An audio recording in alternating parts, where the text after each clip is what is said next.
एक बात कहें, वैष्णव जीवन में आने वाली आपत्ति, पीड़ा, विपत्ति, विपरीतताओं से तो डरता नहीं, वो मृत्यु से भी नहीं डरता है। नाम जापक की ऐसी स्थिति हो जाती है, ठाकुर जी की अर्चना सेवा करने वाला वो ऐसा हो जाता है, उसको फिर पीड़ा, भय ये सब नहीं सताते हैं। अरे मृत्यु का भी भय नहीं रहता, मृत्यु आवे तो आ जाए, बस उसकी एक ही चिंता रहती है कि हे नाथ मेरे कहीं प्राण तो चले जाएं, पर प्राण जाते समय किसी विषय का चिंतन ना हो, चिंतन आपका हो। वो उसको एक बात का ही भय रहता है कि नाथ मेरे प्राण चले जाएं, मेरे जीवन में संकट आ जाए, मैं भले ही निर्धन हो जाऊं, भले ही धनवान हो जाऊं, भले ही पत्नी संग रहे चली जाए, बच्चे मिले ना मिले, जीवन में व्यापार चले ना चले, इन सब से वो चिंतित नहीं होता। चिंता उसको केवल एक बात की रहती है, कैसी भी स्थिति परिस्थिति बने आपकी विस्मृति मुझे नहीं होनी चाहिए। सुख आने पर मैं फूलूं ना, दुख आने पर मैं भूलूं ना, आपका ध्यान निरंतर मेरे चित्त में बना रहे, यही उसकी एक चिंता का कारण बन जाता है। ऐसी चिंता जब आपकी बन जाए तब मानिए कि आप वैष्णव। अभी हमारी चिंता का कारण ठाकुर जी का भजन चिंता का कारण नहीं है, लेकिन एक बात कहें, हमारी गद्दी पे बैठ के देखो, ये भी कई लोगों की चिंता होती, आते मिलने, हमें ब्रज मिलेगा, हमें किशोरी जी कभी बुलाएंगे, हमें महाप्रभु जगन्नाथ जी अपना दर्शन कराएंगे। चिंता का आजकल थोड़े चतुर भक्त होते हैं। एक हमारे पास आया, वो क्या बोलता है, महाराज जी मेरी दो ही कामनाएं। मैंने क्या, एक तो मेरा व्यापार बहुत अच्छा हो जाए, दूसरा मुझे ठाकुर जी के प्रत्यक्ष दर्शन हो जाए। मैंने कि बहुत चतुर हो बेटा, दोनों चीज मांग लिए। मेरा व्यापार बहुत अच्छा हो जाए, व्यापार अच्छा हो जाए मतलब आमदनी अच्छी हो जाए, आमदनी अच्छी हो जाए मतलब घर बन जाए, घर बन जाए मतलब गाड़ी आ जाए, गाड़ी आ जाए मतलब बढ़िया कन्या से ब्याह हो जाए, मतलब संतान भी सुंदर हो जाए, सब कुछ बढ़िया, और फिर कृष्ण भी मिल जाए। प्रेम गली अति सांकरी, तामे दो ना समाए। आप चाहते हैं कि ये विषय भी मिल जाए और ठाकुर जी भी मिल जाए, असंभव। और विषय यदि मिल भी गया, कई धनवान लोग यहां बैठे हैं, वो लोग अगर सोचें कि हमारे पास तो सब कुछ है, हमें ठाकुर जी नहीं मिलेंगे, कई विषय मिल भी जाएं तो उस विषय के प्रति वैसी आसक्ति नहीं होगी। श्रीमद् भागवत में कथा आती है राजा अम्बरीश की। अम्बरीश राजा कैसे राजा हैं पता है? केवल पृथ्वी के राजा नहीं है, 3 लोक के राजा हैं। पृथ्वी का भी राज्य उनके अंडर में आता है, स्वर्ग का भी राज्य और रसातल का भी, तीनों के राजा, यानी कि इंद्र और यमराज भी कोई कोई आज्ञा लेते हैं उनसे। ऐसे राजा अम्बरीश। उन अम्बरीश राजा के विषय में कहते हैं कि वो खुद ही सेवा करते हैं ठाकुर जी की। श्रीमद् भागवत में प्रसंग आता है श्री अम्बरीश महाराज का।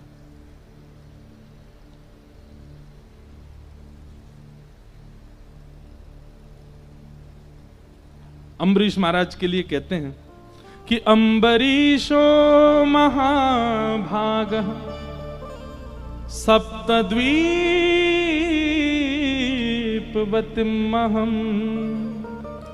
अव्ययां च श्रियं लब्ध्वा विभवं चातुलं भुवि। अम्बरीश राजा सप्तद्वीपों के राजा हैं, लेकिन उनका स्वभाव कैसा है? तो सवै मनः कृष्ण पदारविंदयो वर्चांसि वैकुंठ गुणानुवर्णने कि करो हरेर्मंदिर मार्जनादिषु श्रुतिम चकाराच्युत सत्कथोदय। सीखने वाली बात है, बहुत ध्यान से सुनिएगा। अम्बरीश राजा के विषय में क्या कहते हैं? सप्तद्वीप के राजा हैं, इनके पास ना तो धन की कमी है, ना श्री की कमी है, ना संपत्ति की कमी है, ना भोग विलास की कमी है। लेकिन अम्बरीश राजा का एक बहुत विशेष गुण यहां भागवत जी में बताया गया। क्या? कोई भी काम है, कोई बहुत बड़ा राजा मिलने के लिए आया है तो कहते हैं मंत्री जी आप जाकर के मिल लीजिए, समझ लीजिए क्या कहना चाहते हैं। कोई बहुत बड़ा व्यापारी आया है तो अपने परिवार के लोगों को भेज दो, तुम जाके कर लो उस काम को। लेकिन इतने बड़े राजा होने के बाद भी यहां पर लिखा है करौ हरेर मंदिर मार्जनादिशु, सारी क्रियाओं को अपने परिवार और अपने सेना को बांटते हैं, लेकिन ठाकुर जी की निज सेवा खुद करते हैं। मंदिर में किसी का प्रवेश नहीं, मंत्री महामंत्री संतरी सब बाहर रहो, झाड़ू से लेकर के ठाकुर जी की सेवा सब राजा अम्बरीश स्वयं करते हैं। और केवल इतना नहीं, ठाकुर जी के भोग में बनने वाली जो सब्जियां हैं, वो सब्जियां जो खेत में लगती हैं वो खेती भी खुद करते हैं, उन सब्जियों को तोड़ने भी खुद जाते हैं, उनको धो करके अमनिया करके सब्जी भी स्वयं बनाते हैं, रोटी भी स्वयं सिद्ध करते हैं, श्रृंगार भी स्वयं करते हैं, मंदिर में पोंछा झाड़ू बर्तन सब अपने आप करते हैं। और एक जगह तो वर्णन आता है अम्बरीश राजा के मन में असंतुष्टि हो गई। कैसी? मैं अभी सेवा में कोई चूक कर रहा हूं, राजा हैं पर सुबह केवल एक बार मुकुट पहनते हैं, पूरी दुनिया को दिखा देते हैं एक बार सभा में, फिर उसके बाद मुकुट उतार करके और स्वाफी वगैरह कमर पर बांध करके और बिल्कुल सेवक बन करके अपरस में सेवा में चले जाते हैं ठाकुर जी की में। एक दिन अम्बरीश राजा के मन में आया कि मुझसे सेवा में कुछ तो छूट रहा है।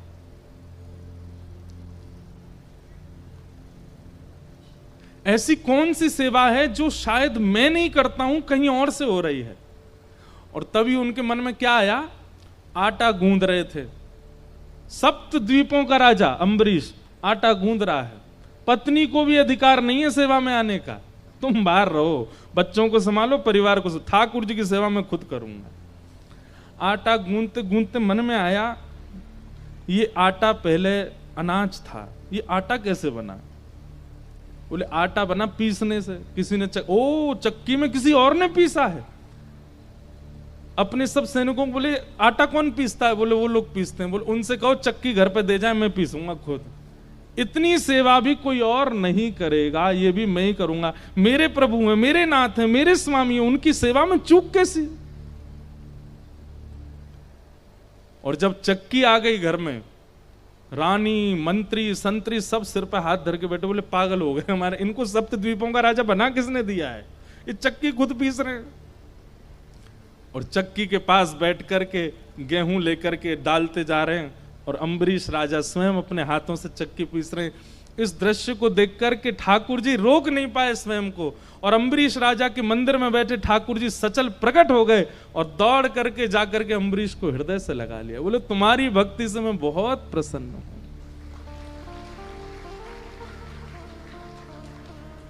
तुम्हारे पास क्या कमी है? अरे कोई एक नगर का राजा होता, एक देश का राजा होता, तुम सप्त द्वीपों के राजा हो। तुम्हारी भ्रगुटी टेढ़ी करने पर देवता भी हिल जाते हैं और तुम यहां चक्की पीस रहे हो मेरी सेवा के लिए।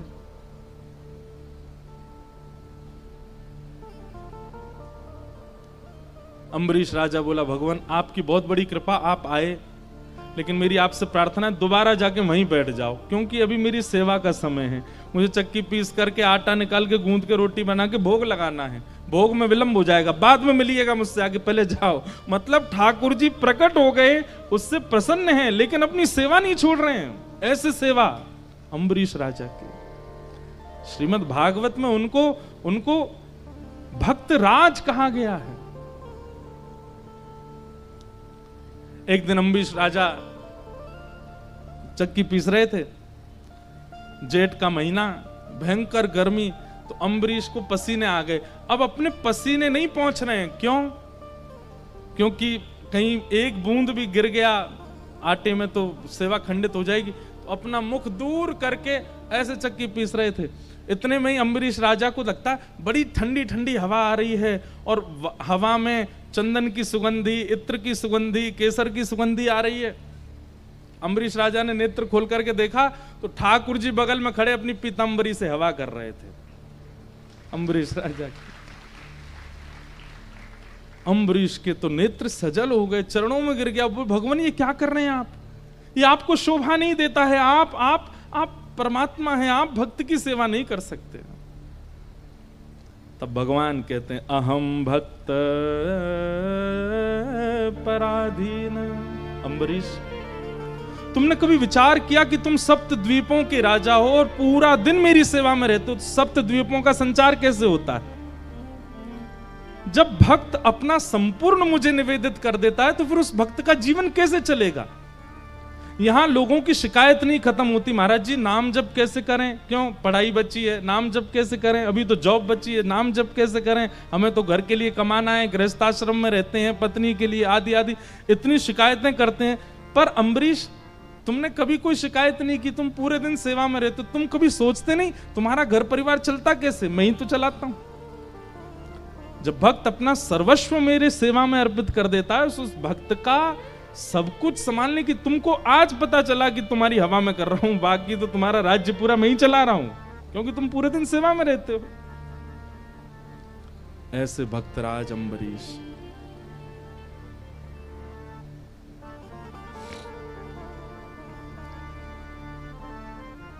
अद्भुत। आप नहीं, इससे तो हमें भी मन में आना चाहिए। हम भी अपने गिरधर लाल जी को लिए घूमते हैं सब जगह, कई सेवा ऐसी वो हम नहीं करते, श्रृंगार कर देते हैं, बाकी तो आरती की सेवा किसी और की, शयन की सेवा किसी और की, भोग की सेवा किसी और की। क्या सेवा? बस श्रृंगार करके पूरा श्रेय ले लेते हैं, हम करते हैं सेवा। पर ठाकुर जी की एक एक सेवा, एक एक भाव अपने हाथों से हो,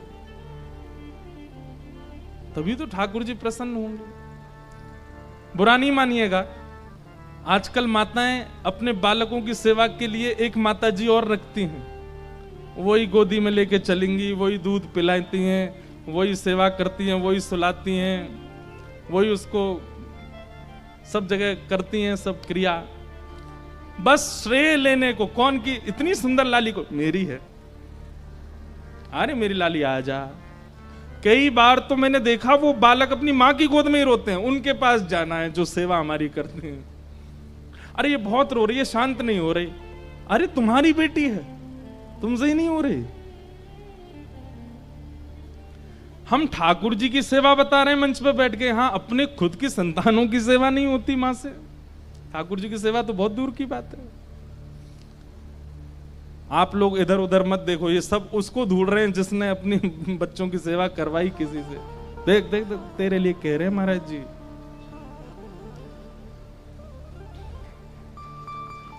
एक प्रकार से हमने ठाकुर जी की सेवा भी ऐसी ही कर दी है। श्रेय लेने को हम बैठे हैं। गिरधर लाल जी कौन के? बोले इंद्रेश जी के हैं। श्रृंगार कौन ने किया? इंद्रेश ने। पर भोग तो कोई और लगाता है, शयन तो कोई और कराता है।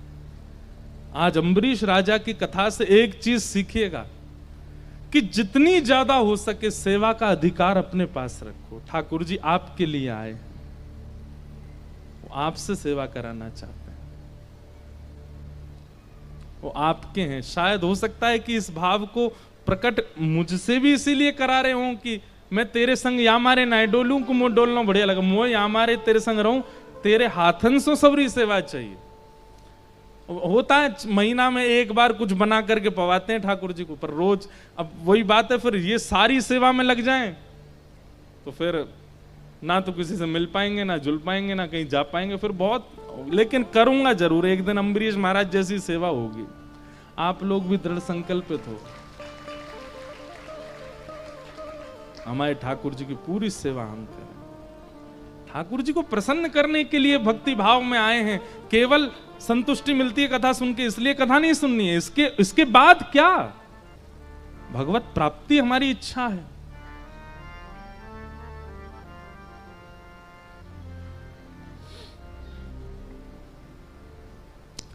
अम्बरीश महाराज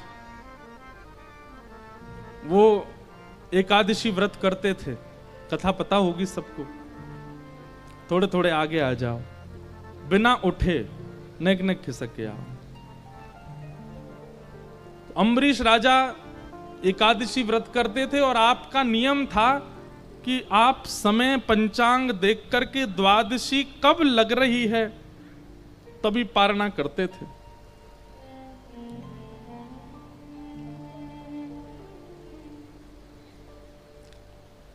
और आपका नियम था कि आप एकादशी के बाद द्वादशी पारणा में पहले वैष्णव संतों को प्रसाद पवाते थे। हर एकादशी पर वैष्णव संतों को प्रसाद पवाने के बाद जब वैष्णव प्रसाद पाकर के चले जाते, उनके प्रसाद को मुख में धारण करके आप अपनी एकादशी व्रत को पूर्ण करते थे। ऐसी एकादशी करते थे अम्बरीश राजा। इसीलिए कहा अम्बरीशो महाभाग, महाभागवत। एक तो होते हैं भागवत, इनका नाम है महाभागवत। सामान्य एकादशी नहीं है। वैष्णव भक्तों को प्रसाद पवा करके उनके फिर प्रसादी ग्रहण करके एकादशी व्रत की पूर्ति, ये उनका प्रत्येक एकादशी का नियम है। आज एकादशी व्रत के पारणा में प्रसाद पाने के लिए भृगु ऋषि आए और साथ में अपने हजारों शिष्यों को लेकर के आए हैं।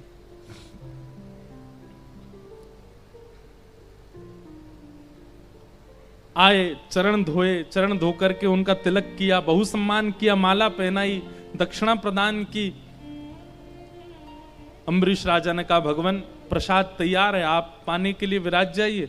भृगु ऋषि बोले अभी संध्या का समय हो गया है, हम संध्या करके आते हैं, स्नान करके आते हैं, तब तक तुम प्रसाद की तैयारी करो, हम अभी आ रहे हैं।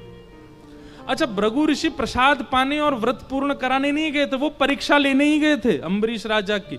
नारद जी से इतनी प्रशंसा सुनी थी, नारद जी जब भी मिलते भृगु ऋषि को तब कहते भाई भक्त तो अम्बरीश है, सप्त द्वीपों का राजा भक्त अम्बरीश है, उस जैसा भक्त नहीं देखा। तो इनके मन में भी आया हम भी तो देखें ऐसा कैसा भक्त है। अम्बरीश महाराज का नियम था कि आप संतों को प्रसाद पवाते और जैसे ही पारणा का समय होता उसी समय प्रसाद ग्रहण करके अपना व्रत खोलते थे। संध्या में बहुत कम समय लगना था, लेकिन भृगु ऋषि जानबूझ करके समय व्यतीत कर रहे हैं ताकि उसके पारणा का समय निकल जाए। फिर देखता हूं कि धर्म को प्रधानता देगा कि संत वैष्णवों की सेवा को प्रधानता देगा। यहां अम्बरीश बड़े व्याकुल, समय निकलता जा रहा है, पारणा का समय हो रहा है, क्या करें, अभी तक भृगु ऋषि आए नहीं है, प्रसाद पाया नहीं है, मैं कैसे अपना व्रत पूर्ण करूं। और उसके बाद यदि व्रत पूर्ण करता हूं तो अभी तक जो मेरा नियम चला, इससे कोई ठाकुर जी नाराज नहीं होते। कई लोगों का नियम होता है कि वो बिल्कुल एग्जैक्ट टाइम पे ही व्रत खोलते हैं, इससे अगर आप चूक जाओ तो ठाकुर जी नाराज होंगे, ऐसा नहीं है। पर हां, कई बार नियम होता है, नियम को आप जितनी श्रेष्ठता से परिपूर्ण करते हो।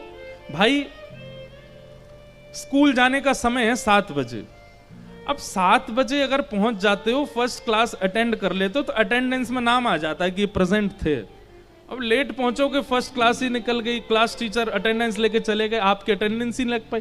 अब लग तो जाएगी, बाद में आप क्लास टीचर को जाके बोलोगे मैं आया था, लेट आया था, आप मेरी अटेंडेंस लगा दो। पर समय से पहुंचने पर अटेंडेंस हो जाती है कि हाँ ये उपस्थित थे। ठीक उसी प्रकार समय पर नियम की पूर्ति करने से उपस्थिति दर्ज होती है, लेकिन कभी नियम टूट जाए तो उससे ठाकुर जी नाराज नहीं होते हैं। लेकिन अम्बरीश राजा का नियम था कि अपने समय से ही पारणा करना है। और यहां भृगु ऋषि तो जबरदस्ती हाथ में जल लेकर के बैठे हैं, संध्या कर रहे हैं, बोले कि आज इसका समय ही निकले, देखता हूं क्या करेगा। 2-4 मिनट रह गए थे, वशिष्ठ ऋषि के चरणों में जाकर के प्रणाम किया, अपने गुरुदेव को प्रणाम करते हुए अम्बरीश राजा बोले भगवान कुछ बताइए ना, भृगु ऋषि आए प्रसाद पाने लेकिन अभी तक आए नहीं और मेरे पारणा का समय हो गया, मैं क्या करूं, मेरा नियम टूट जाएगा।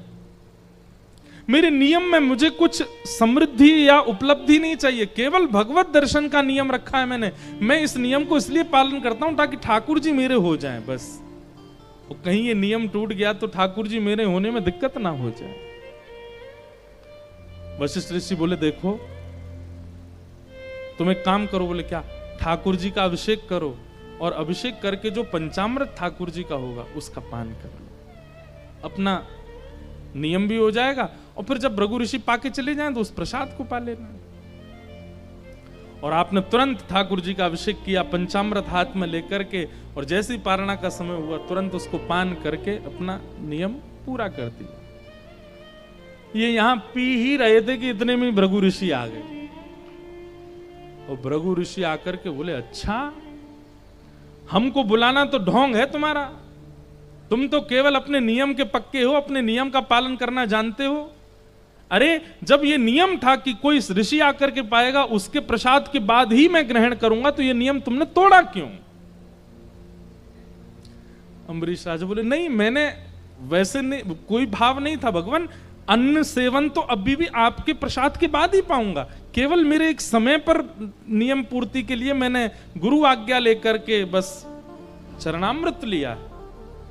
लेकिन भृगु ऋषि तो भृगु ऋषि क्रोध में भर गए, तुरंत अपनी जटा फेंक करके नीचे कृत्या नाम की राक्षसी प्रकट हो गई और उसको कहा विध्वंस कर दो अम्बरीश राजा का। अम्बरीश राजा तो हाथ जोड़ करके बैठ गए, नेत्रों से आंसू, बोले भगवत मिलन तो हुआ नहीं, एक राक्षसी के द्वारा वध होगा मेरा। हे नाथ मेरी रक्षा करो, मैंने जानबूझ करके वैष्णव अपराध नहीं किया है, मैंने ऋषि का अपराध जानबूझ केवल अपने नियम की रक्षा के लिए आपका चरणामृत सेवन किया है। ठाकुर जी से कहां देखा जा रहा था? प्रबल प्रेम के पाले पड़कर हरि को नियम बदलते देखा, अपना मान टले टल जाए पर भक्त का मान न टलते देखा। तुरंत भगवान ने सुदर्शन जी को आज्ञा की, बोले जाइए पहले तो कृत्या को खत्म करो, और उसके बाद ये बहुत सबको श्राप देते रहते, भृगु ऋषि आज इनको मजा चखाओ। इतने में ही देखा कि दूसरे सूर्य के समान तेज पृथ्वी की ओर आ रहा है। देख करके कृत्या घबराई, वो सूर्य नहीं था, सुदर्शन जी महाराज थे। हमारे जगन्नाथपुरी में महाप्रभु जी 4 विग्रह में विराज रहे हैं, श्री जगन्नाथ जी, सुभद्रा जी, बलराम जी, और श्री जगन्नाथ जी के ठीक बगल में श्री सुदर्शन जी। सुदर्शन यहां संगी रहते हैं ठाकुर जी के, और सुदर्शन जी भी विकराल रूप में नहीं है, वह सामान्य से रूप में है। नील चक्र के रूप में ऊपर मंदिर के ऊपर जो चक्र विराजमान है वो नील चक्र के रूप में, वहां सुदर्शन जी का एक चक्र रूप में दर्शन है। बाकी ठाकुर जी के बगल में तो वंशी की तरह सुदर्शन जी बैठे हैं, और जगन्नाथ जी इतने बड़े हैं तो वंशी की तरह ही लगती हैं सुदर्शन जी महाराज।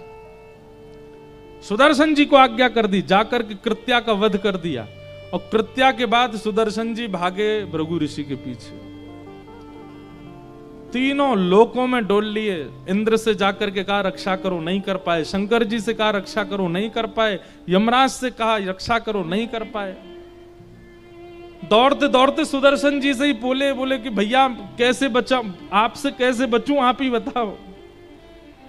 बोले जिन्होंने हमको छोड़ा उनके पास जाओ। दौड़े दौड़े भगवान के पास गए, बोले प्रभु मुझे क्षमा कर। भगवान बोले देखो ये सुदर्शन जी रहते हमारे पास हैं, पर ये हमसे ज्यादा हमारे भक्तों के सेवक हैं। ठाकुर जी की लीला देखो क्या कह रहे हैं, बोले हमसे ज्यादा हमारे भक्तों के सेवक हैं, हमारे कहने से नहीं रुकेंगे ये, अगर भक्त राज अम्बरीश कह देगा तो ये रुक जाएंगे, और उसके लिए आपको अम्बरीश के चरणों में जाकर के क्षमा याचना करनी पड़ेगी। कितने अपने भक्तों से कितना प्रेम करते हैं ठाकुर जी। भृगु ऋषि बोले आप एक बार कह के तो देखिए। भगवान बोले सुदर्शन जी रुक जाओ, सुदर्शन जी रुक जाओ। सुदर्शन जी रुके नहीं, भीतर से सब पता है आपस में। सुदर्शन जी तो और उग्र रूप में, देखो रुके ही नहीं रहे, सुने ही नहीं रहे हमारी, जाओ अम्बरीश राजा के पास जाओ। अंत में भृगु ऋषि दौड़े दौड़े आए और साष्टांग प्रणाम किया अम्बरीश राजा को, मुझे क्षमा कर दो, मैंने तुम्हारी परीक्षा की, मुझसे अपराध हो गया। अम्बरीश राजा के तो नेत्र सजल हो गए, दंडवत। बोले नहीं भगवान आप कृपा करके मुझे प्रणाम ना करें। बोले एक बार कह दो क्षमा कर। बोले नहीं आपने कुछ किया ही नहीं, मैं क्यों कहूं। बोले भैया तू देरी करेगा ये मुझे मार देंगे, तू बोल दे एक बार। अंत में अम्बरीश जी ने सुदर्शन जी से प्रार्थना की कि आप इनको कुछ मत कहो। तुरंत सुदर्शन जी शांत हो गए, लौट करके वापस चले गए।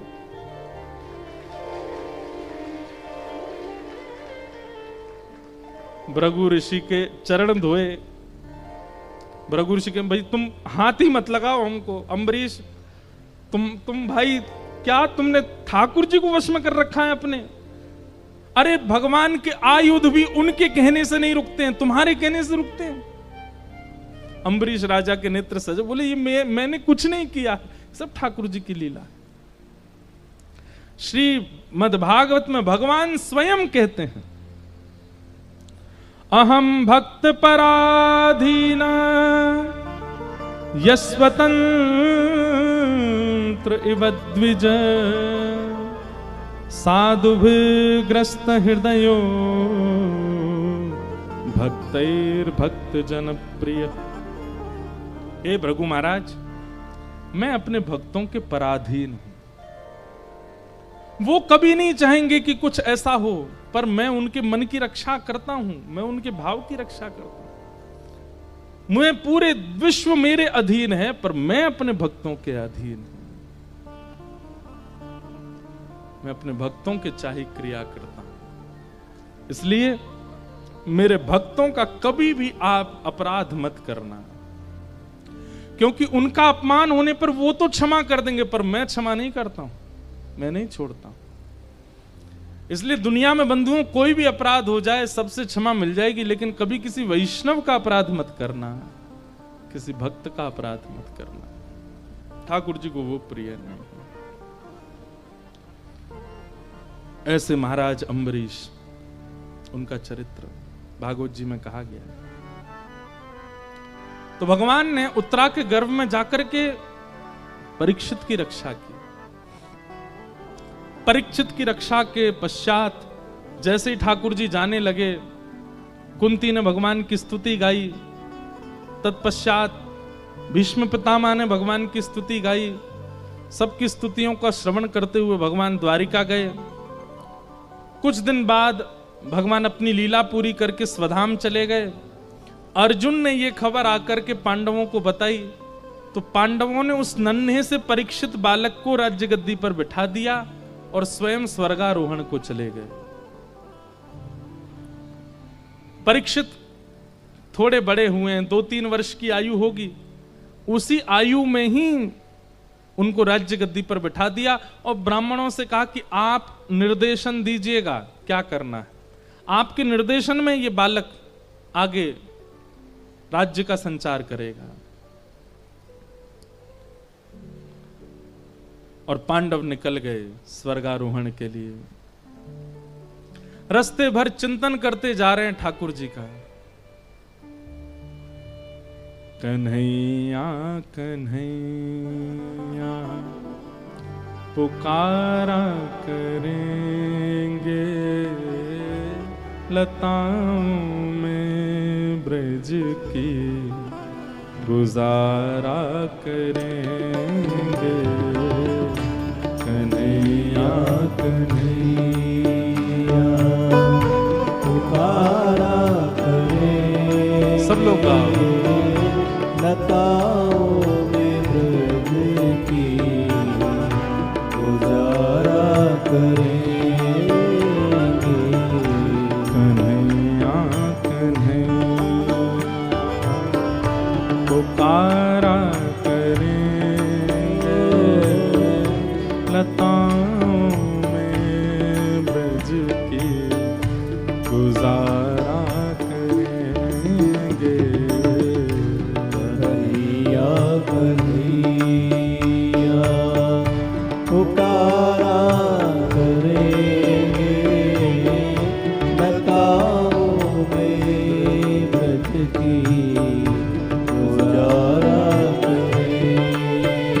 ओ कहीं तो मिलेंगे वो रमण बिहारी, कहीं तो मिलेंगे वो रमण बिहारी, कहीं तो मिलेंगे वो बांके बिहारी, कहीं तो मिलेंगे वो बांके बिहारी।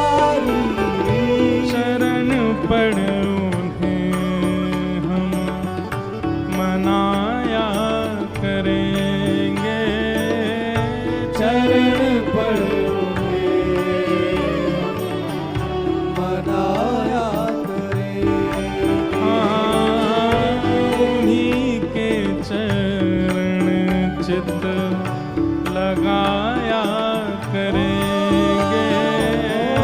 उन्हीं के चरण चित लगाया करेंगे। गाइए भाव से। कन्हैया कन्हैया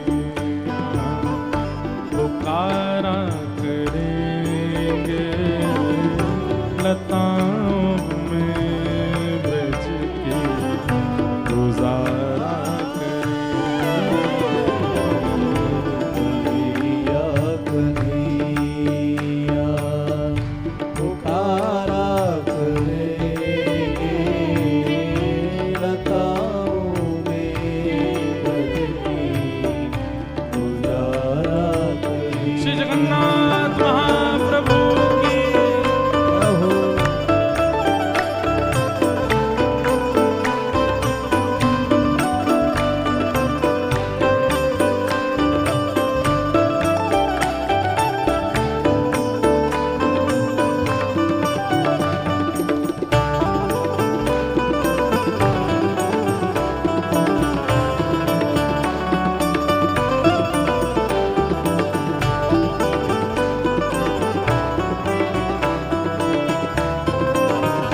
श्री राधा रमण लाल की। रहो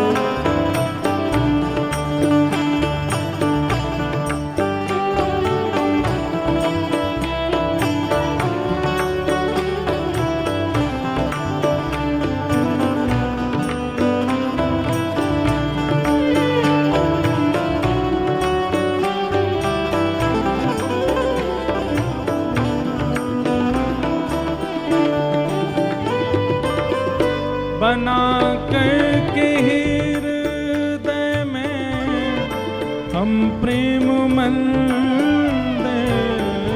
बना करके हृदय में हम प्रेम मंदिर। बना करके हृदय में हम प्रेम मंदिर, बना करके हृदय में हम प्रेम मंदिर। ओ वहीं उनको झूला झुलाया करेंगे। वहीं उनको झूला झुलाया करेंगे। वहीं उनको झूला झुलाया करेंगे। वहीं उनको झूला झुलाया कन्हैया कन्हैया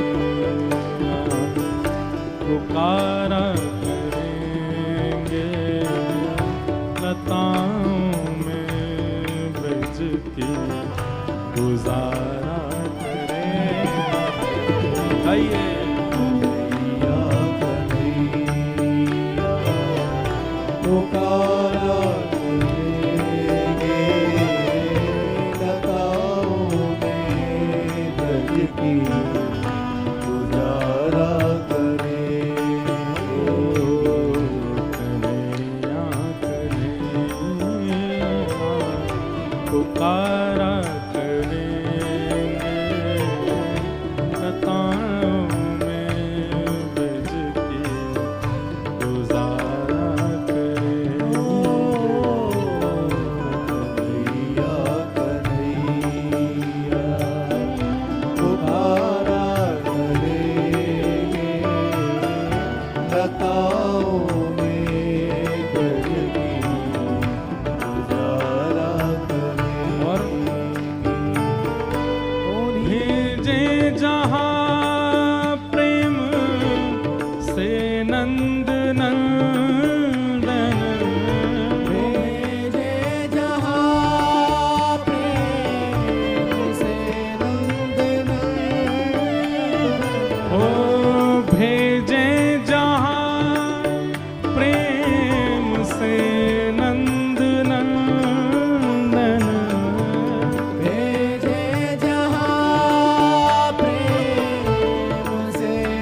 भेज देंगे, हम जाने को तैयार हैं। वो चाहे कैसी भी स्थिति, कैसी भी परिस्थिति, व्यवहार में क्यों ना भेजें, हम प्रेम से स्वीकार करके यदि उस अवस्था को स्वीकार करेंगे, वहीं ठाकुर जी का अनुभव होना प्रारंभ हो जाएगा।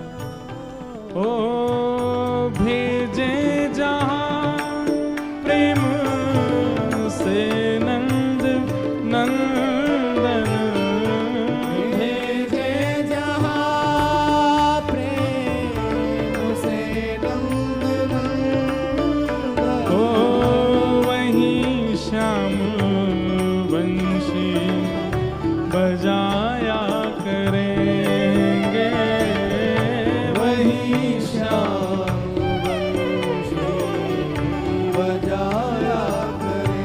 ओ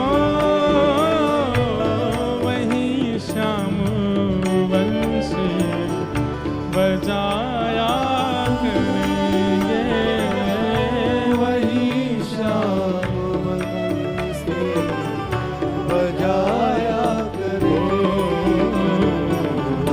कन्हैया कन्हैया पुकारा करेंगे, लताओं में ब्रज की गुजारा करेंगे।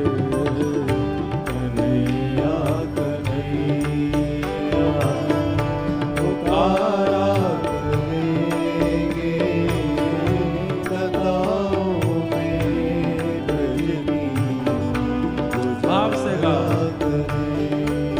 ओ राधे राधे गोविंद गोविंद राधे राधे राधे गोविंद गोविंद राधे राधे गोविंद गोविंद राधे राधे राधे गोविंद गोविंद राधे राधे गोविंद गोविंद राधे राधे राधे गोविंद गोविंद हरि गोविंद राधे गोपाल राधे गोविंद राधे गोपाल राधे हरि गोविंद राधे गोपाल राधे गोविंद राधे गोपाल राधे जय गोविंद राधे गोपाल राधे जय गोविंद राधे गोपाल राधे भजो गोविंद राधे गोपाल राधे गोविंद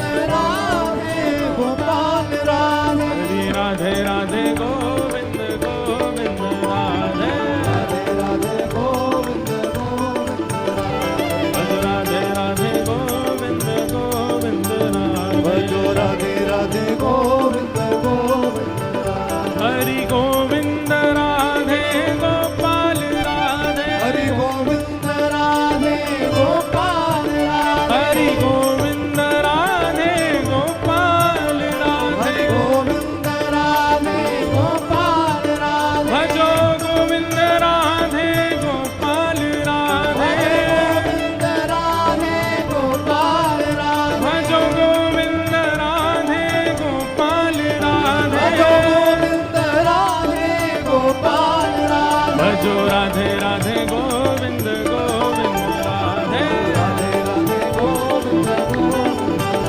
भजो राधे राधे गोविंद गोविंद राधे राधे राधे गोविंद गोविंद हमारे चैतन्य महाप्रभु जब नाम संकीर्तन करते हैं ना, ऊर्ध्वबाहु होकर के करते हैं।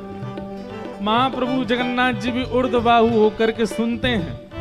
राउल केला वाले ऐसे ही करते हैं, ये भुजा नहीं उठाते हैं।